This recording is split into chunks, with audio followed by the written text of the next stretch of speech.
Good morning. Good morning बेटा। क्या हुआ, आज देर से आई हो? रात को सो नहीं सकी थी मैं। क्या वजह हो सकती है? क्या हम सब बिना बहस किए सुकून से नाश्ता कर सकते हैं प्लीज? मैं नहीं जानता कि कल आप लोग किस बात पर लड़ रहे थे, लेकिन अब भूल जाएं उसे। बाबा, आपको याद है जब दो लोग अली को कंपनी के बाहर से अपने साथ लेकर गए थे? हाँ याद है।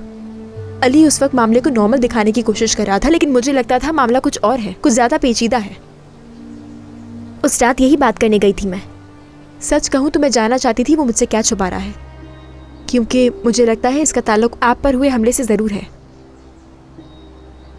वो जो भी मसला था वो मेरे और अली के दरमियान है, इससे किसी का भी कोई ताल्लुक नहीं। कोई भी मदाखलत करे मैं नहीं चाहूंगा। इससे हमारा ताल्लुक है बाबा।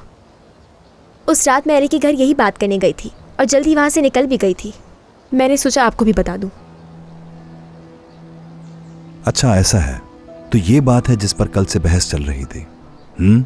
लेकिन फिर भी एक जवान लड़की का आधी रात को वहां जाना। वो आधी रात नहीं थी अम्मी। ठीक है बेटा, वजाहत देने के लिए शुक्रिया तुम्हारा। देखो, हमें तुम पर यकीन है बैरन, और इतना ही भरोसा मैं अली पर भी करता हूं।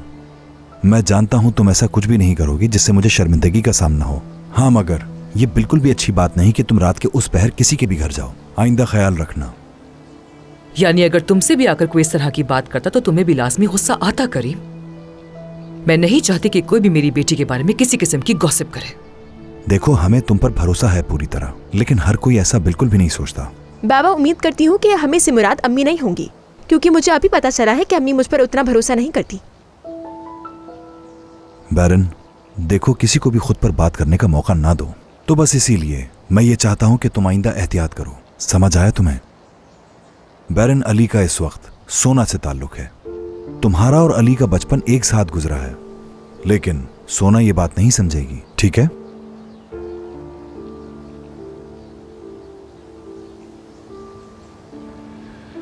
मैं चलता हूं, खुदा हाफिज।